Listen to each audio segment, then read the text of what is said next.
Hello and welcome to Magic is Real. I'm Shannon. I'm your host.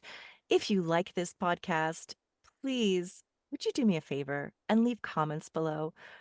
If you share with like-minded friends, it means a lot. If you subscribe, if you like, the comments are everything. First of all, I like to know you're there. Second of all, it really helps the algorithm let people know that this is content that you want to see, and it spreads it more widely. So today I am here with Aaron Lazar. I am very honored and happy to have him with me. I'm going to read Aaron's bio. Hi, Aaron. Uh, Aaron Lazar is an Akashic Records expert, a powerful energy worker, a channel to galactic beings, and a spiritual teacher with full-blown multidimensional gifts. Sharing his extraordinary psychic abilities through courses, programs, and individual work with clients, Aaron has made a name for himself that stands for solid knowledge, professionalism, and precision. Aaron is passionate about helping people from all walks of life unlock their divine potential, access higher realms of consciousness, discover their planetary mission, and effortlessly attract their soul's true desires. Welcome, Aaron, and thank you so much for taking time out of your schedule to be here with me today. It's an absolute pleasure, and I don't do these very often, but it's an honor to be here, and thank you very much for having me on. That means the world to me. I found you on Instagram. I follow you on Instagram. I think that you have a lot of relevant information to share with my audience. So, Aaron, I would love to start by just having you talk about your background, your wherever you're comfortable beginning. What's your spiritual background? What led you into this work, etc. Whatever you'd like to share. Goodness me. So, I guess my third eye opened. I'm 44 now, so it's kind of about 24 years ago. My third eye opened for the first time when I was 20 years old. So, and I credit my then mentor, now friend. He's a powerful spiritualist medium from the UK.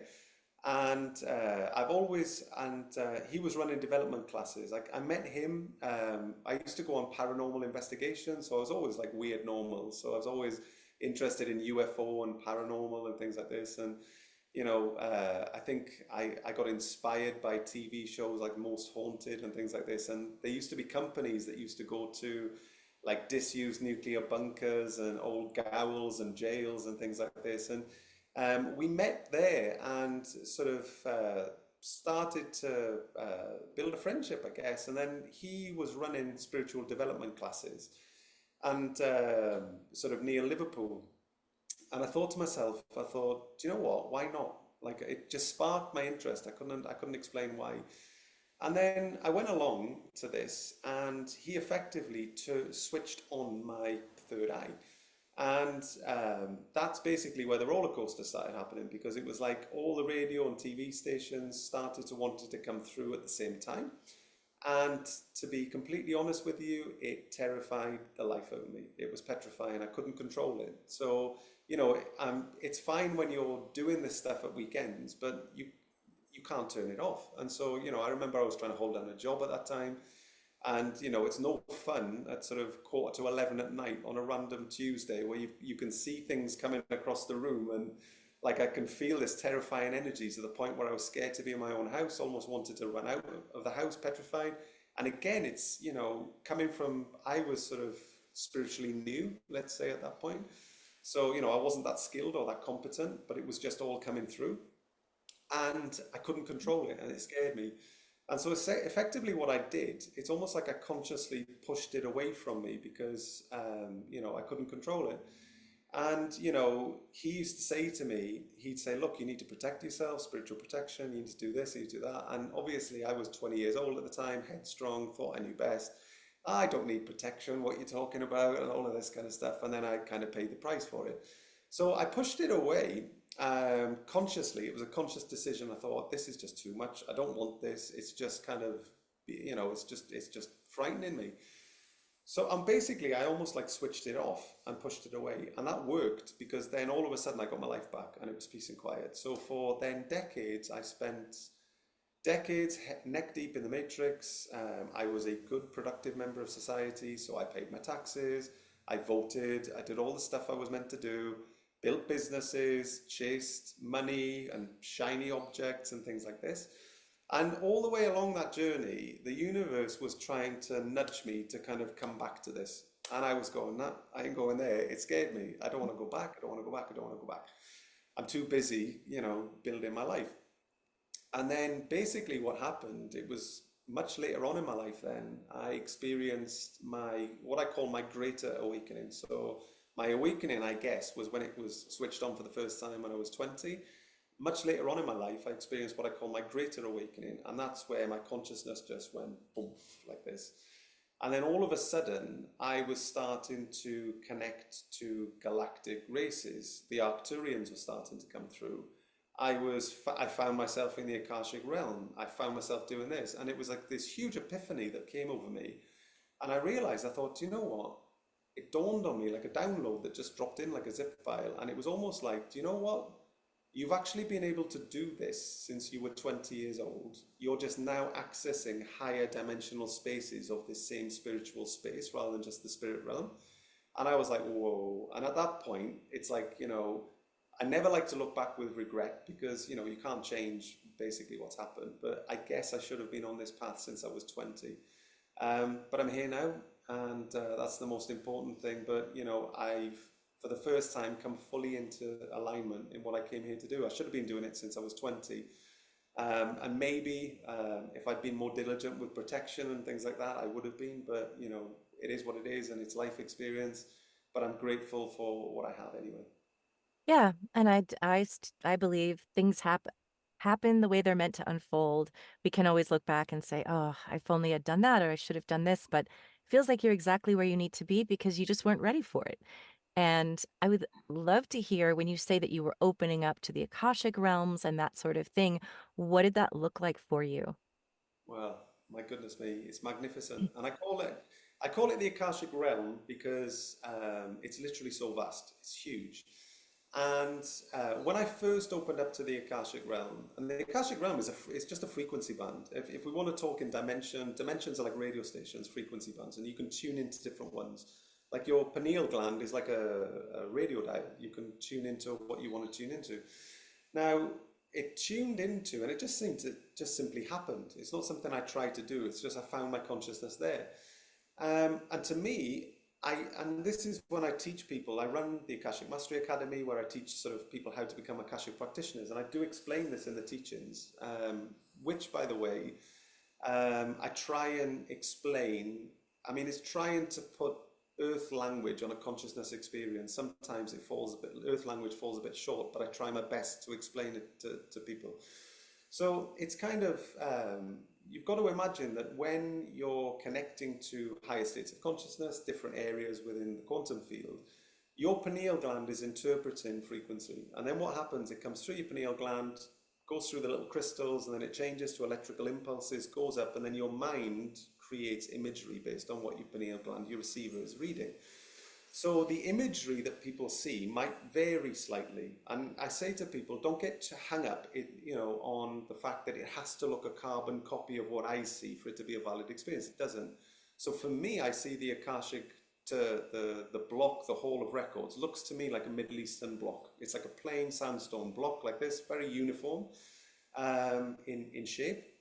Some people see it like a waterfall, some people see it like a cloud of energy, some people see it like a stately home with drive going up to it because it's coming through the filter of a mind. It's the same frequency we all read, but it's coming through the filter of the human mind.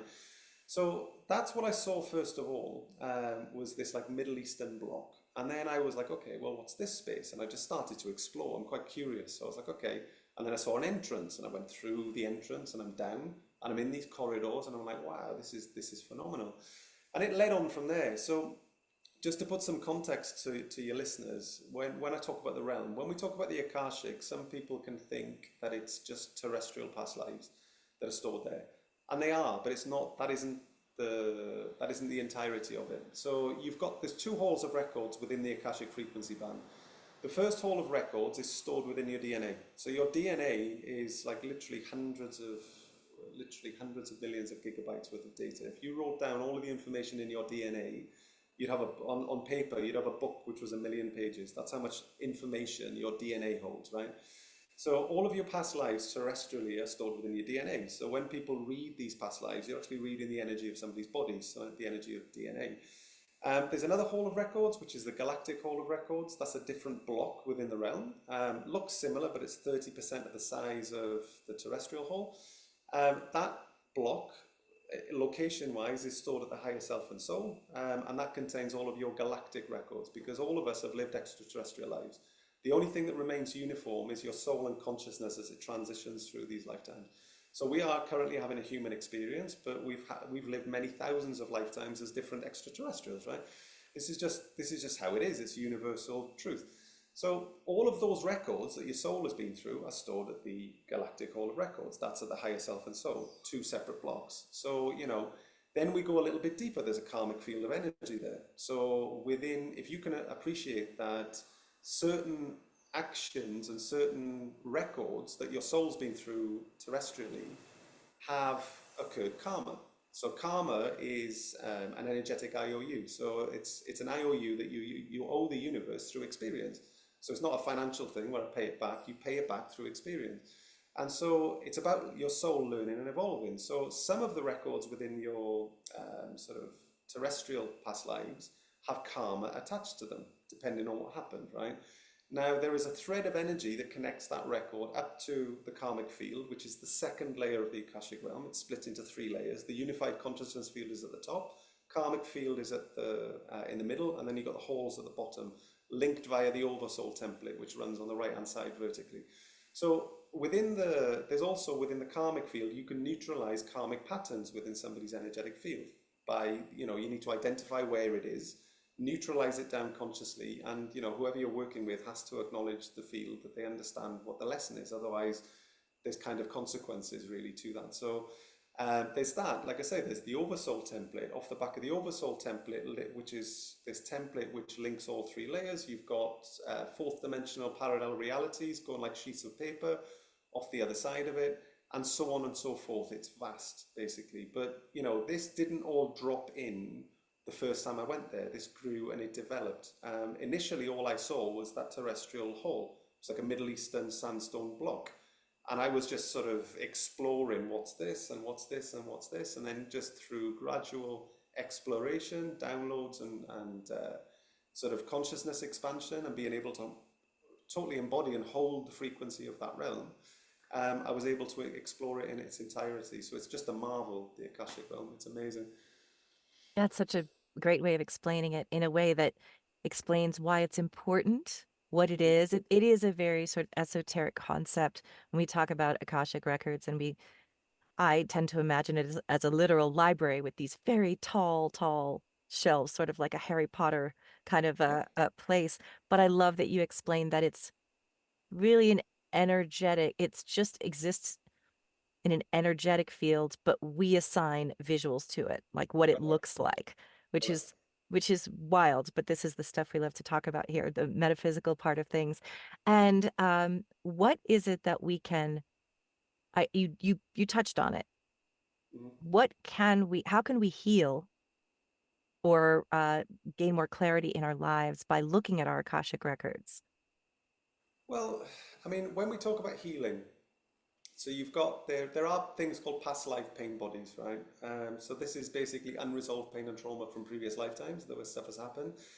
What I would encourage your listeners to focus on, forget all, you're living this life like right now, right? So, yes, in time, go back and do all the past life stuff if you want to, but start to focus on the pain and trauma you've been through in this lifetime.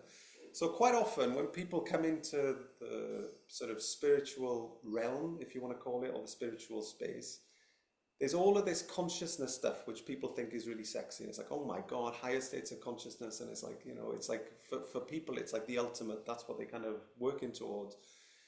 But people don't quite often understand that linked in with that is what's called shadow work. You have to do that, right? So the shadow work, Dark Night of the Soul, is effectively just healing all the really sucky stuff that's hurt you in this lifetime. Because what happens is you go through all of this stuff in this lifetime. Some of it is karmic, some of it isn't, some of it is ancestral patterns, some of it is just stuff that happens. But what happens is your body, your tissue, your organs are like a big fat hard drive, a big large hard drive, okay, for pain and trauma frequency, and your body stores it all. And so this is why people get triggered by different things. So it can be, it's like, you know, something innocuous will trigger this emotional reaction. It's an unhealed part of themselves because they still got that pain and trauma. It might be pain and trauma from childhood. It might be pain and trauma from betrayals, from relationships. You know, this duality, reality, third density can be tough, right? This is why it's the greatest opportunity for a soul to grow and evolve. And this is why there's so many ET, why it's revered, our experience is revered so much around the place, why there's so much attention on Earth is because of the experience and because the range of emotions and this entirety of this experience. So what we should also begin doing is working through this pain and trauma and actually healing ourselves.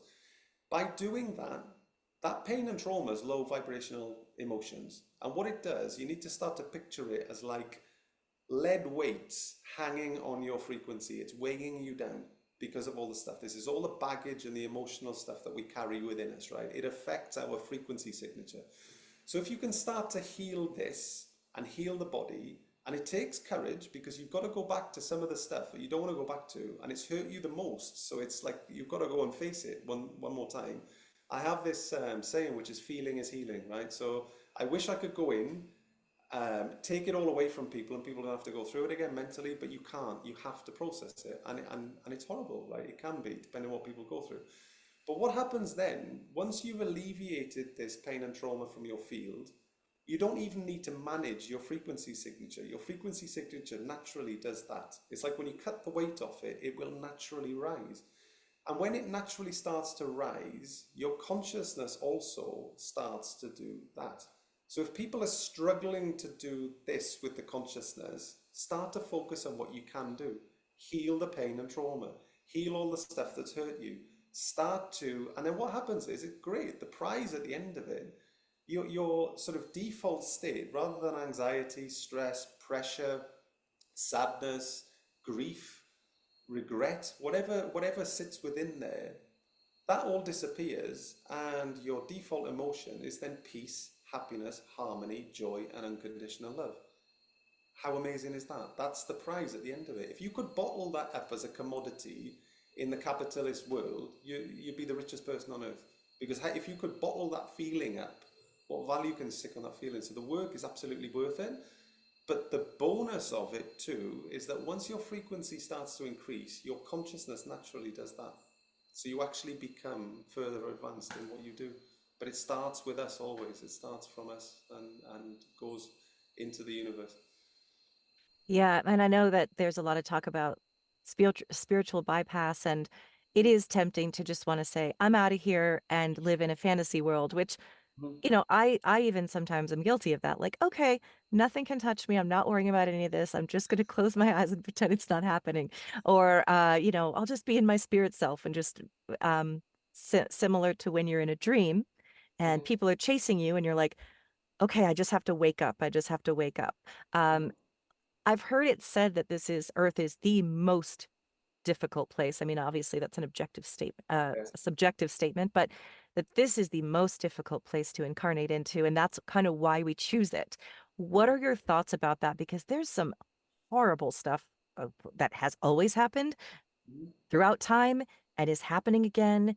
And what do you make of all that? Why do these things happen? I know it's free will is involved, but it just seems like there's just so much trauma and so much lack of spiritual awareness and so much hate and evil and violence and all these things. Why do we come here and what can we make of all this stuff? So first of all, when you observe something, you're not subject to it, and therefore you're not affected by it. And so you've got to appreciate that when souls are looking at this experience here, they're not in it, so it's not hurting, and it's not tough. And so what you will find is that many extraterrestrial races embody this sort of more balanced consciousness level.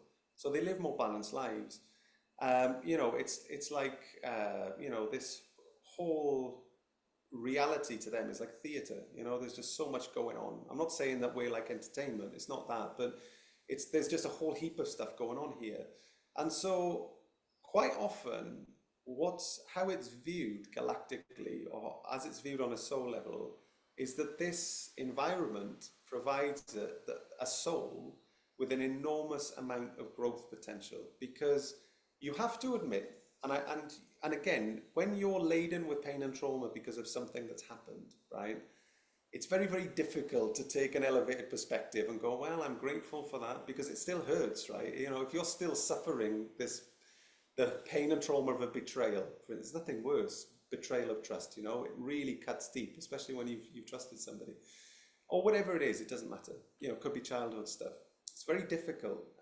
But once you've healed it, and you're therefore not controlled by it, you can actually look back with new perspective, and you can actually be grateful for the stuff that you've gone through. Because you know what? We actually grow and evolve through the most difficult circumstances. They teach us the most. They're our biggest teachers, the hard situations. You look back at your life when it's gone good. What did you kind of learn? How much did you grow when it was going good? Yeah, it went good, but you didn't really grow and evolve. You didn't really gain any wisdom when it was going good. The wisdom and the growth comes in when things are hard, and it comes in afterwards. And so what happens is you heal the pain and trauma because of it, but then what you gain is the wisdom, and you gain the perspective. So I look back at the hardest things I've ever been through, and my life wasn't roses. I've been through some really hard stuff, as we all have. You know, this isn't a pity party. This is hopefully elevating people's perspective. But the fact is, once you've healed all of it, you actually look back and there's gratitude there for the lessons, and there's gratitude there for the wisdom when you look back. And that's what starts to drop in. So it's a case of, yes, there's a whole heap of stuff which is dark on this planet. It really is. We've got this duality reality. But the good news is this planet is changing, isn't it? So we're going through this sort of ascension. We're going to be embodying 5D consciousness as a species. And so the whole world will be very, very different. We've moved into a spiritual age now. So if you follow Eastern astrology, we've moved from period 8 into period 9. Period 9 came in officially, as far as the Lunar New Year is concerned, in February. But what really signified the changing of the guard was that eclipse that we just seen. Now, you might remember the eclipse, and you remember how wonky collective, if you're medium or a psychic, you can read energy. I did a TikTok video where I was just gauging, can anybody else feel like this just tension and anxiety in the build up to this eclipse? And then afterwards, I walked outside and I sat there and I went, okay, I want to tune into how this feels now. And it almost felt like a factory reset. It almost felt positive. It felt light. And what it basically was is literally the official planetary changing of one energy, which is the old matrix, which is all of that old sort of vibrational stuff, and a move into this new age. So we've got this brand new frequency now, which is coming and is sitting, called period 9, period in Eastern metaphysics. Period 9 is a spiritual age. This is basically where people start to move into more spiritual pursuits. This is where we start to come from a place of love rather than control. And so everything that we've known in living memory has now officially energetically changed. We just need to wait for this physical reality to catch up with the timely energies that are now sitting in. So that's basically kind of what's going on. Moving forwards into the future, the earth is going to be a far more high vibrational place. So how I try and describe this to people is, imagine, Christmas, like I'm not a religious person, but obviously though, I'm not gonna do this whole thing, oh, holiday season, people know it as Christmas, right? So let's speak about what it is. So, I do believe, by the way, Jesus Christ was an ascended master. So, it's kind of, and I Yeah. know, you know, different kinds of things. This is nothing religious in what I'm going to say to you, but what I'm talking to you about is the energy, right? I'm talking to you about a collective consciousness and a frequency level. So at the holiday season, Christmas, whatever you want, or other celebrations, whatever you want to call it, there's almost like a joy in the air. There's carol singing, kids are happy, everyone's off work, people are seeing friends and family, and you can feel it if you're sensitive to energy. There's just this uplifting time of year, right? That is what this new earth is going to feel like 24/7, 365 days of the year. It's a brand new frequency level of joy, and you're going to feel it walking around the place. It's going to feel completely different. So the future is absolutely bright. It's just at the moment we're going through this transition period. So it's nothing to worry about, but it's just a case of just acknowledging it, I guess, and enjoying it. Yeah. I love that you spoke about that. I've heard that from a lot of people I like to think it's not wishful thinking, so it feels encouraging when you say that too. It's been it's been rough here on Earth, but Mm, I too have been actually personally feeling so much higher energy in the last month, even personally, but also on a grander scale, despite all the horrible things that are happening. That's not to minimize anything. And I mm, think it's important to what you said, because people will say, well, why would I come here and choose this horrible thing to happen to me? Why would I choose to lose a child? Why would I choose to be assaulted? All of these things. And I would never say this to someone when they said that to me, but the idea, right, is that we as a soul, there's no time. So we're just coming down here for a second. I'm just going to go down there, experience it, come right back. And on the other side, there's no measure of good or bad. It's just things that happen. Here is where we feel the pain of it. And it can be very difficult to move through because we feel it both physically, emotionally. It's very dense. And so, as we said, we don't want to avoid that, but understand it may not make it hurt less, but to understand that it's for our higher mm. selves best good, which again, I don't say that to somebody directly when they're going through something. But how can we? I think it's tough for people to wrap their heads around that when it comes to things like grief. I'm not sure I have a question as much as just anything that you'd like to speak on in terms of grief and loss and these kinds of painful things that happen. Yeah, and hopefully, and again, it's grief is terrible, and especially when there's somebody that you truly love, whether it's a family member, you've cherished the time away. Maybe it's even grief for a pet. It's like people have and people experience that, and it's really really tough. But the one thing that I hold on to, and is the fact that when you consider loss, I try and look at the bigger picture, and I think, okay, well, you can't kill energy. Energy doesn't die. Energy just it transforms and moves on. And so when somebody leaves this experience, they are then just dropping into their next experience, whether that's here on Earth or whether that's galactically or whether it is. And it's just a case of then just trying to be grateful for the time that you spent together. But understand that, the loss isn't a deletion of somebody's experience. That experience just evolves and moves on to the next sort of chapter, as it will with all of us at some point. That's just a natural sort of, that's a natural order of things, really. There's like you look at Gaia. There's birth, there's death, there's rebirth, there's death.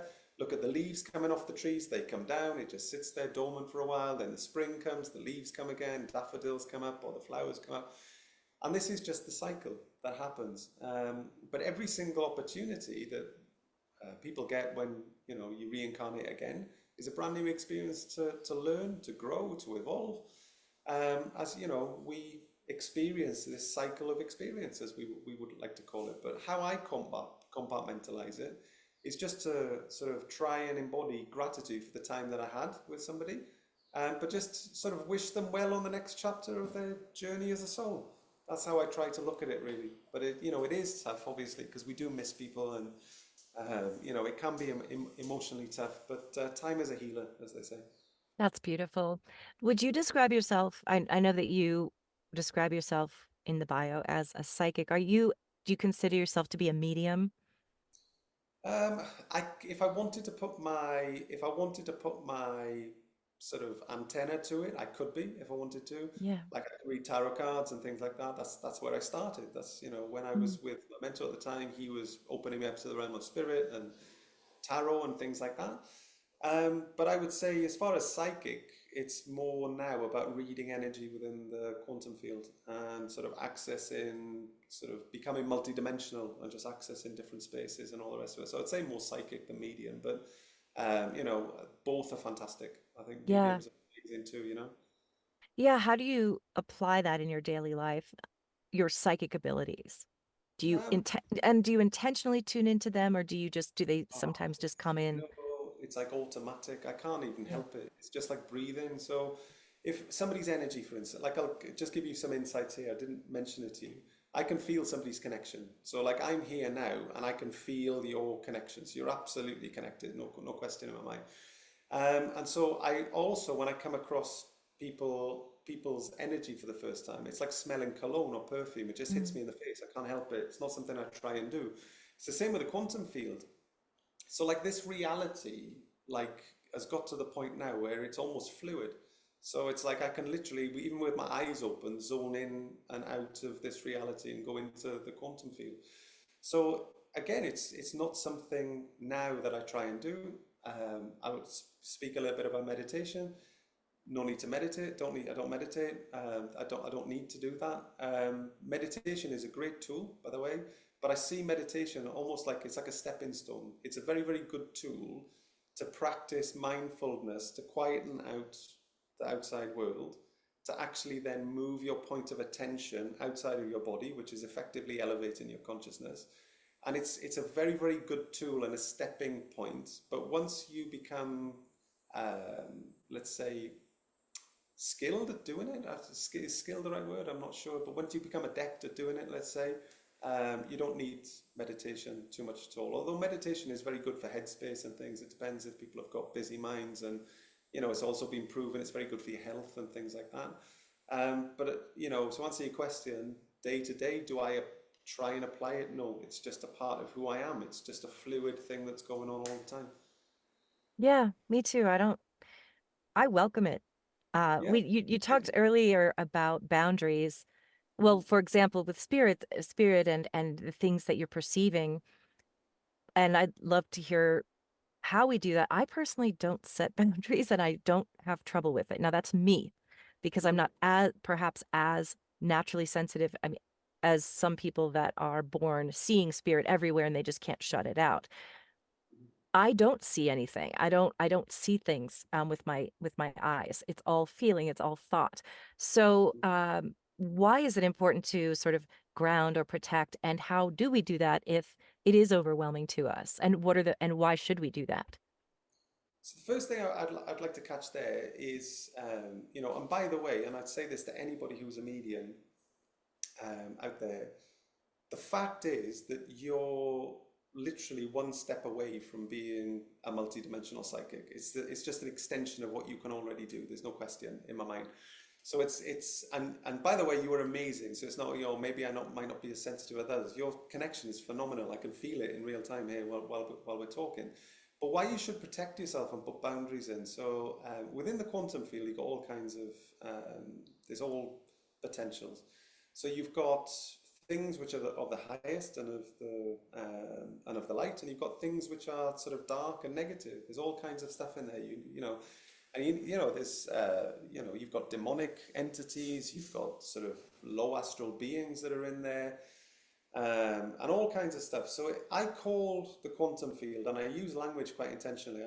I call the quantum field the playground for consciousness, right? And I coined that term because what's the energy of a playground? What do we do when we're in a playground? We go in and have fun.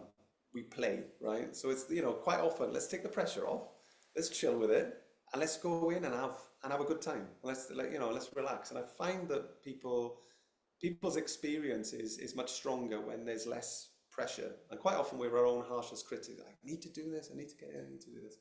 So first of all, playground for consciousness. Okay, so if we think of it like a playground, go back to school when you were in high school. Within that playground in high school, there's probably some kids in that playground that you probably wouldn't want to be around. They probably kind of steal your lunch and stick you in a headlock and drag you off. And then there's nice kids and the people you'd want to hang out with. It's no different. It's like this playground quantum field. So there are entities within this which you should shield and you should protect from.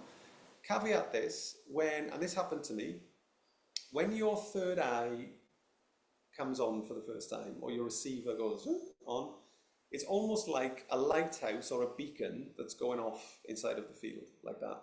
And everything that is non-desirable can see it.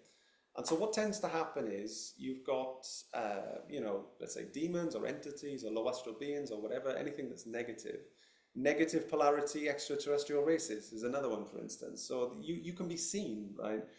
And the trouble is, what happens is you're vulnerable at that point because this has just come on for the first time. And you've got to be quite careful when that happens to make sure that you're protected with shielding techniques. Because quite often you can have things like moths being drawn to this light. Like they'll come in and they'll start to try and have fun. And they'll start to try and mess with you and all the rest of it. And I've seen all kinds of stuff in relation to that. And this comes down to sort of, I don't want to say spiritual hygiene. It's not about hygiene, but it's about best practices on how to protect yourself. And there are so many techniques that you can use within the field. Bathing yourself in white light is one, but that's only good whilst you're focusing on the light. The second you stop the focus on the light, that stops, protection stops. You can install sort of quantum architecture around yourself, which are basically domes of programmed energy, which only permit in certain frequencies and everything else is rejected. But currently, when you look at the dark stuff in there, that only has the power that you give it. So quite often what happens is if you go into fear and you're afraid, you're handing your power over to them, they become more powerful. If you exert authority and dominion, which you absolutely have, it's your energetic field, so you have authority spiritually and dominion over your own energetic field. If you exert that and say, hang on, this is my house, no, get out. Straight away, you take the power back, you become more powerful, they shrink. And so they become powerless. And so it's about understanding the dynamic. It's people are powerful, all powerful spiritual beings. People just don't, people have just lived their lives being disempowered. And so all of a sudden, when something negative rocks up, it's like, oh my God, like I did when I was 20 years old and wanted to run out my house. I was in fear. I handed it over, so they became stronger. If I'd known what I know now back then, I would have just stood in my power and said, get the hell out of my house. This is my house. This is my space. I have dominion. Be gone. And they would have just diminished in power and gone. So it just comes down to understanding our true power, I guess. But it's definitely something we have to make sure we're shielded within the field, especially initially, I would say. Thank you. So well said. I think so much of it, for me anyway, comes down to intention. Even just when I'm connecting with a client and I know I say, okay, now I'm ready to work. It's just a matter of, as Suzanne Giesman says, she said, you just shift your awareness. That's it. And I just feel like I'm not bothered by, at least I don't feel like I'm bothered by negative entities, because I'm like, I don't accept you. I don't receive you. And I do prayers that say, may all of these messages be in the highest and best good. And I only am willing to receive messages of God's white light and that sort of thing. And call on the archangels, Metatron, Raphael, Jesus, God. I call all their names. And I'm like, Yeah. just protect me from any entity that would wish to confuse me or do me harm. And it seems to work pretty well for me. What might be some of the signs that you are being invaded by these sort of lower vibrational entities? So first of all, if people start to connect to energies and they're trying to issue instructions and tell you what to do, or let's say you know that, and these come in as thoughts like Yeah. this. So and let's say, oh, there's another. You know your default position, you know your attitude towards certain things, and if all of a sudden you're getting thoughts which is completely different towards something, where's that coming from? Because they'll plant it as thoughts. So you need to understand yourself really and how you see certain things and your opinions on everything, and then understand if let's I'll give you an example. I'll just and I'm not reading anything here. I'm just going to give you a random example here. Let's say you've got a best friend. Let's say who you're really close with. You love dearly, both really good relationship. You trust one another. It's been there for a long time. Let's say, for instance, all of a sudden from nowhere, you're starting to get these thoughts which are coming in, which are really negative towards that person. Now, you know that's not how you feel. Then all of a sudden you can start to recognize, hang on, this isn't me. Where is this coming from? So that's one way that they can attach. Right. Another way is, how else? So all of a sudden, if you sense your physical or emotional state decreasing, if you feel all of a sudden really drained and tired, that's low astral beings clamped on, they'll drain you. So you kind of need to know what your reference state is and the normal reference state. And if you start to deviate from that, like all of a sudden, what I've slept well, I haven't really done that much work today. Why the heck am I so tired? Oh my God, I'm absolutely exhausted. Bing, red flag, something's going on here because this isn't normal state. So it's little things like that. And it's about knowing yourself really.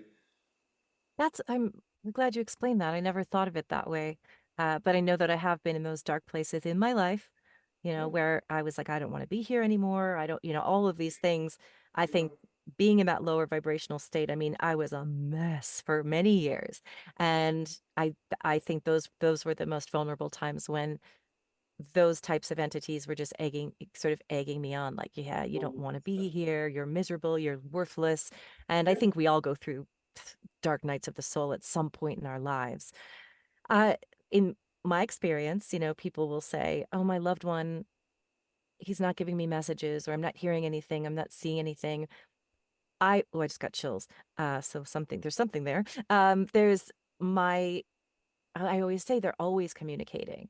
And I know it's hard for people to understand. I've heard one of my clients said, a medium told me that my husband's too busy on the other side and told me to leave him alone and stop trying to reach out to him because it's distracting him from what he needs to do, which I did not like.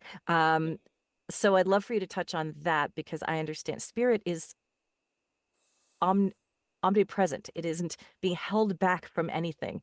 It's like Santa Claus. It can be in all the houses at the same time. It can be with you. Yeah. It can be on the other side.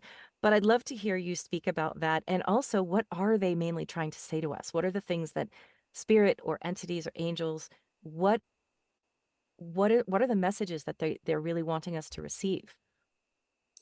So the first thing to note is that if there is a message like that, I would question that immediately, because there has never ever been a loved one or anybody who's crossed over who's like, oh, I'm too busy, don't Yeah. bother me, I'm being distracted. So I would question, okay, where is that medium getting that from? Who's actually come through? Have they mistaken that entity for this loved one?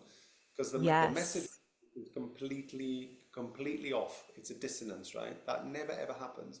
So first of all, that doesn't sound like the relative. First of all, they just wouldn't be like that. They're always welcoming, so they're always there. So there's never, and so that's one thing. So I red flag. I would question who's that medium connecting to. That's the first thing.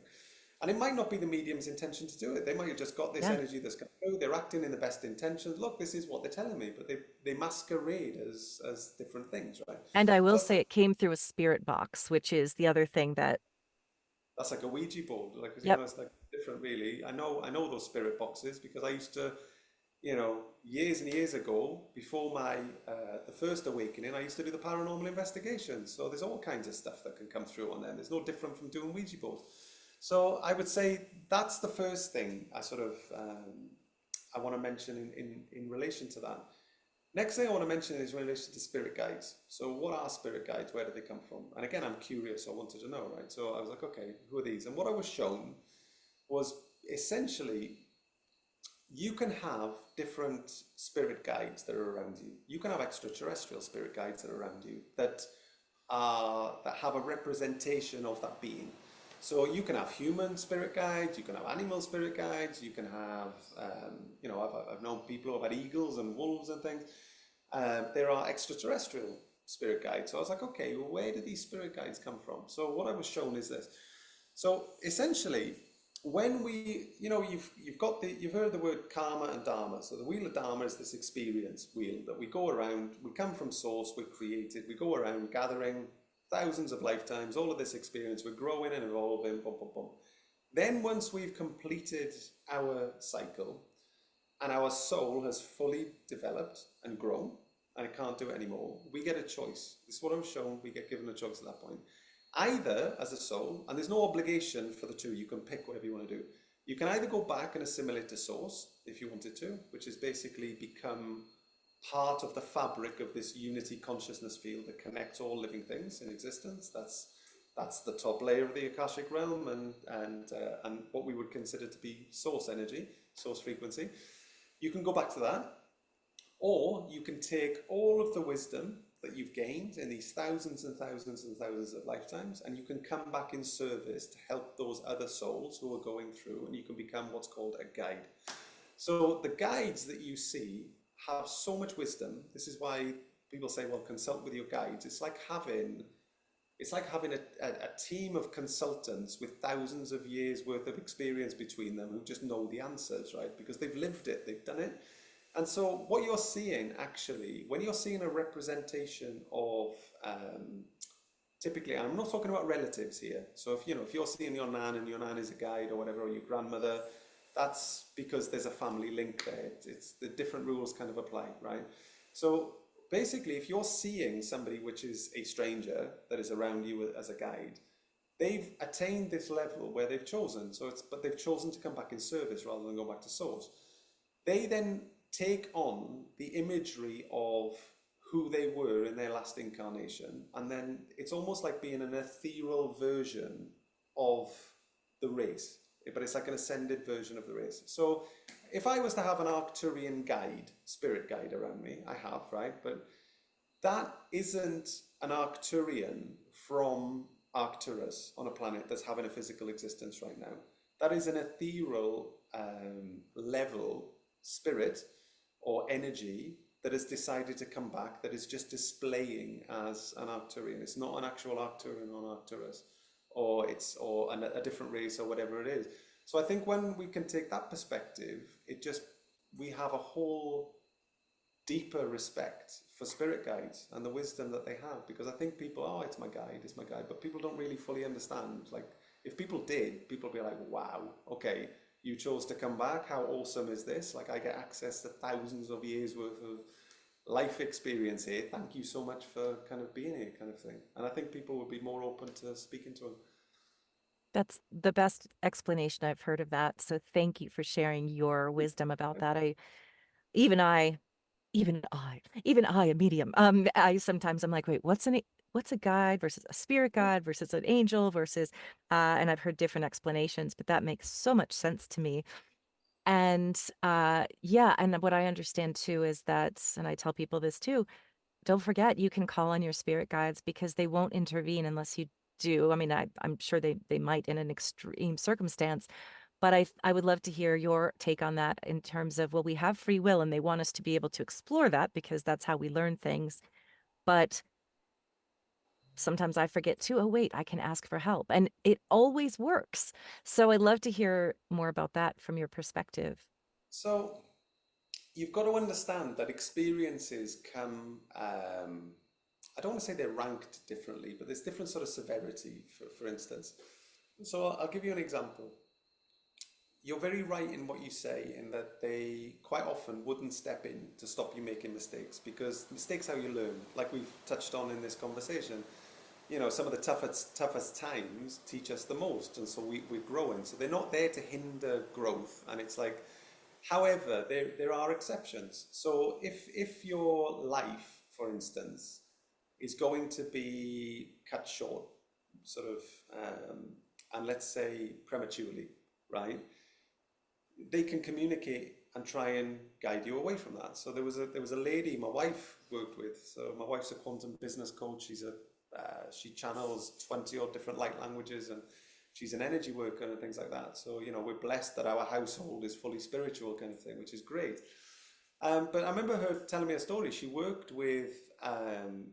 working in America, and she basically had just graduated, or she wasn't far off being a graduate. This is going way back. And when I tell you the story, this whole context will drop in and you'll go, oh, wow.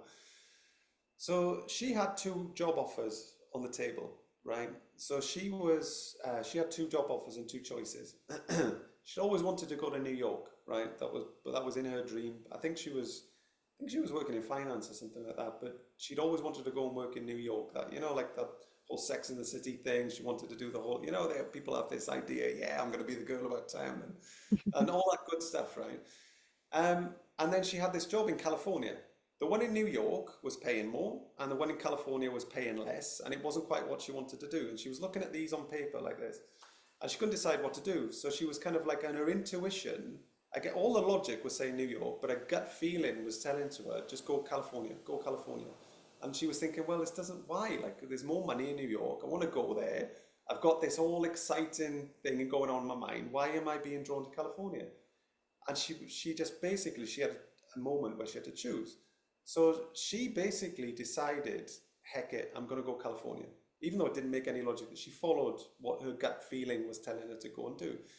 She took the job in California. About 10 days later, 9/11 happened. And that job she would have taken, she would have been in the Twin Towers, and she would have been gone. Her entire office she would have been working on passed away when those towers collapsed. So her guides were telling her, go to California. don't take this job in New York, go to California. And so this is basically what sometimes when it's going to be catastrophic, this innate gut feeling that doesn't make any sense will tell you. It could be the flight. You know, you're sitting there at the departure gate, all of a sudden you've just, oh my God, I can't get on this flight. Where's that coming from? It's coming from your guide that's telling you, right? But the Yeah. trick is they're not going to email you or text you or give you, you know, let's have a FaceTime, but they're going to give you these feelings. And if you can pay attention to these feelings and sometimes listen to these gut feelings, sometimes they will guide you. And quite often they do come from your guides and the people who are around you, you know? That's a true story, I tell you. That's Come out. incredible. Yeah, Yeah. I'm on a lesser note, I was driving in Silver Lake in LA, and I'm like, I'm gonna go get a car wash, and I kept hearing turn around, just go home, just go home. There was traffic, and I was like, no, no, I'm gonna go get that car wash. Well, sure enough, it's on this Alvarado and Sunset. It's a really tricky intersection, and like, okay, there's the car wash. This is a four-way. So how am I going to get there? I turned and got slammed, T-boned and slammed and totaled this guy's brand new car.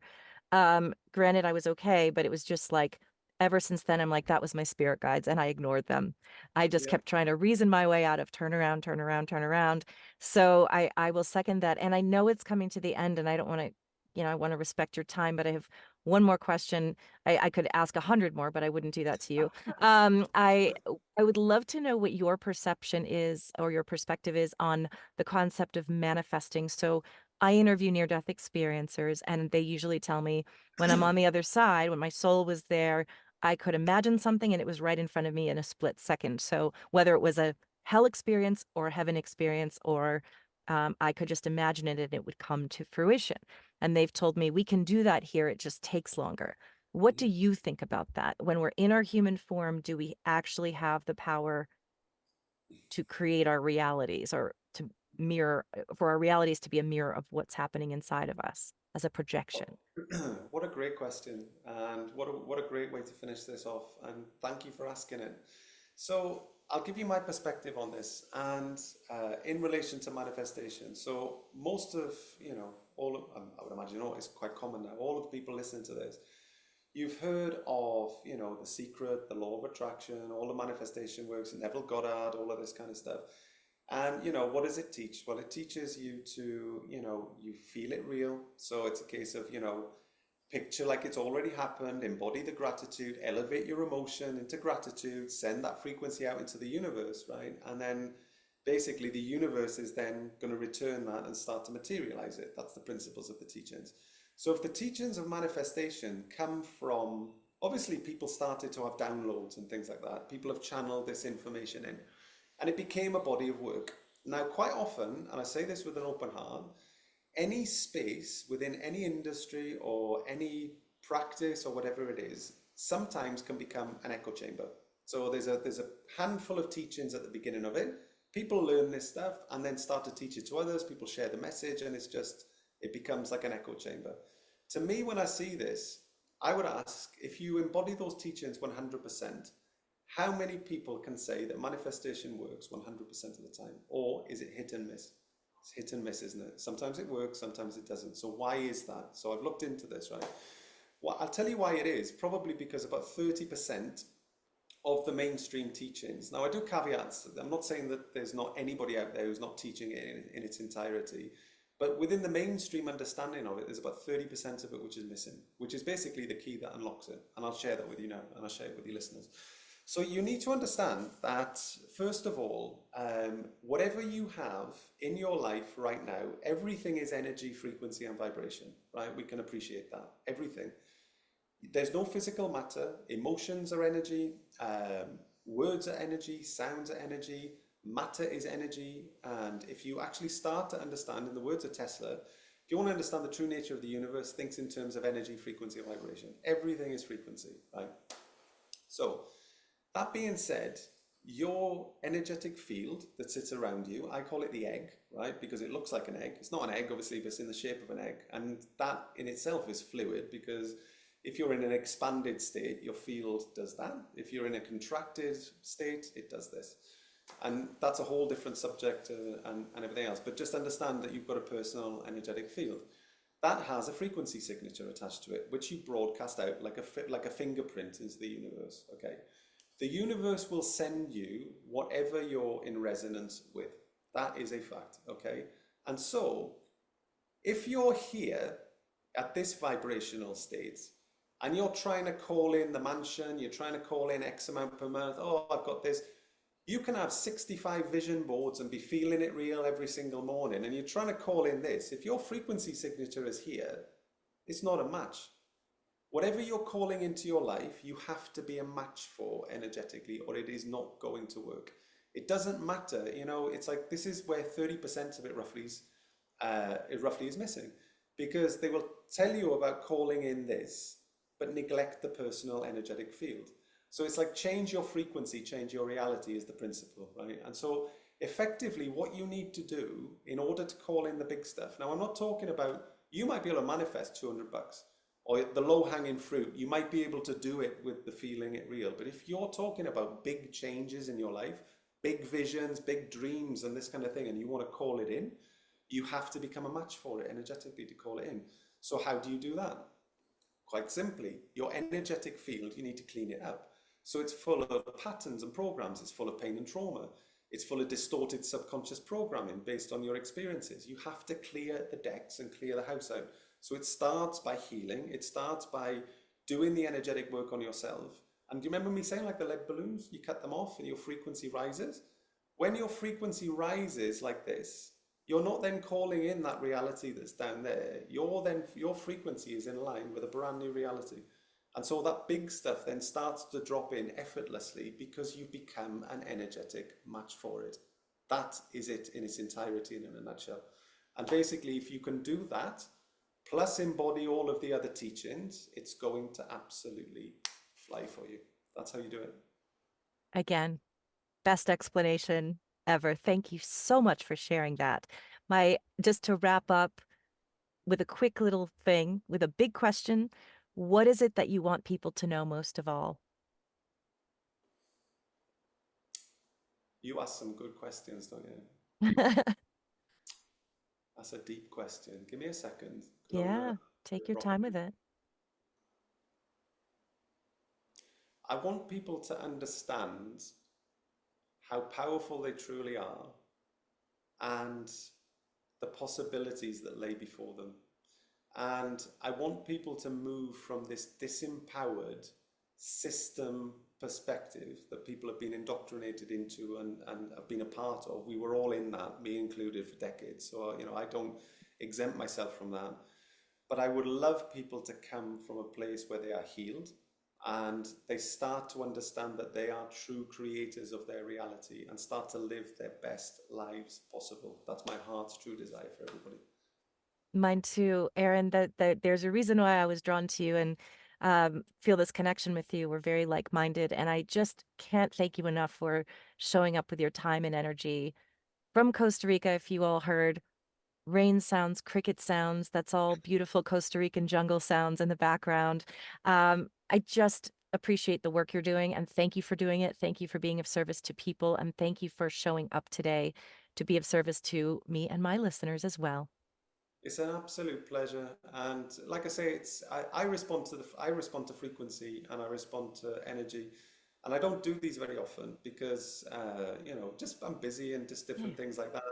But there was a certain resonance in what you were doing here that drew me in like magnetically. So I feel like we were meant to have this conversation, and it's been an absolute pleasure. Thank you. Thank you, Erin.